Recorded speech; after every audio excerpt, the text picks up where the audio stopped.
ಅದನ್ನ ಕೇಳಲ್ಲ ನೀವು.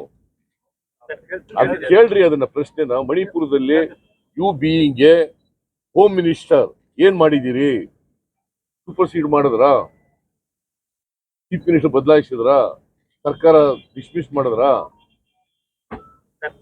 ನೇಹಾ ಪ್ರಕರಣವನ್ನು ಮುಂದಿಟ್ಟುಕೊಂಡು ಇಲ್ಲಿ ಒಂದು ಹೋರಾಟವನ್ನು ಮಾಡ್ತಾರೆ, ದೇಶದ ಗೃಹ ಮಂತ್ರಿ ಬರ್ತಾರೆ. ಆದ್ರೆ ಇಲ್ಲಿ ಅವರ ಮಿತ್ರ ಪಕ್ಷದ ಪ್ರಜ್ವಲ್ ರೇವಣ್ಣ ಅವರ ದೇಶದ ಅತಿ ದೊಡ್ಡ ಲೈಂಗಿಕ ಹಗರಣ ಅಂತ ಹೇಳಿ ಆರೋಪ ಇದ್ದಾಗಲೂ ಸಹಿತ ಈಗಾಗಲೇ ವಿಡಿಯೋಗಳು ಬಿಟ್ಟಿದ್ದಾರೆ. ಇದ್ರ ಬಗ್ಗೆ ಒಬ್ಬ ಬಿಜೆಪಿ ನಾಯಕನು ತುಟಿ ಬಿತ್ತಿಲ್ಲ ಸರ್.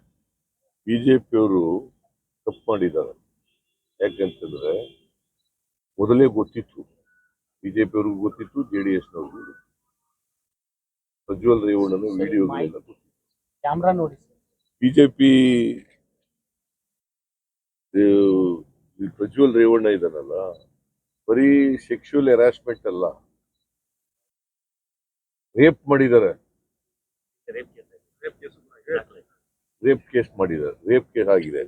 ವಿಕ್ಟಿಮ್ ಒಬ್ರು ರೇಪ್ ಆಗಿದೆ ಅಂತ ಹೇಳ್ಬೇಕಾದ್ರೆ ಸುಳ್ಳು ಹೇಳ್ತಾರ ಹೆಣ್ಮಗಳು? ಅವಳ ಜೀವನ ಹಾಳಾಗಲ್ವಾ? ನನಗೆ ರೇಪ್ ಮಾಡಿದ್ದಾರೆ ಅಂತ ಹೇಳಿದ್ರೆ, ಮದುವೆ ಆಗಿರ್ತಕ್ಕಂಥ ಹೆಣ್ಮಗಳು ಬಹಿರಂಗವಾಗಿ ನಂಗೆ ರೇಪ್ ಮಾಡಿದ್ದಾರೆ ಅಂತ ಹೇಳ್ಬೇಕಾದ್ರೆ ಅದನ್ನ ನಂಬ್ಕೋಬೇಕು, ಒಪ್ಕೋಬೇಕಾಗ್ತದೆ.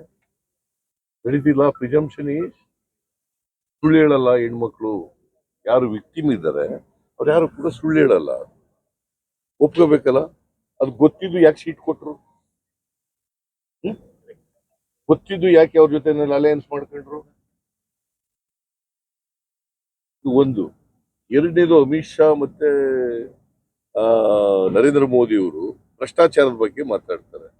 ಮೈ ಕಾವುಂಗ ಕಾನೇ ದೂಂಗ ಅಂತ ಮಾತಾಡ್ತಾರೆ. ಈಗ ಅನೇಕ ಜನ ಇನ್ಕಮ್ ಟ್ಯಾಕ್ಸ್ ರೈಡ್ ಆಗಿ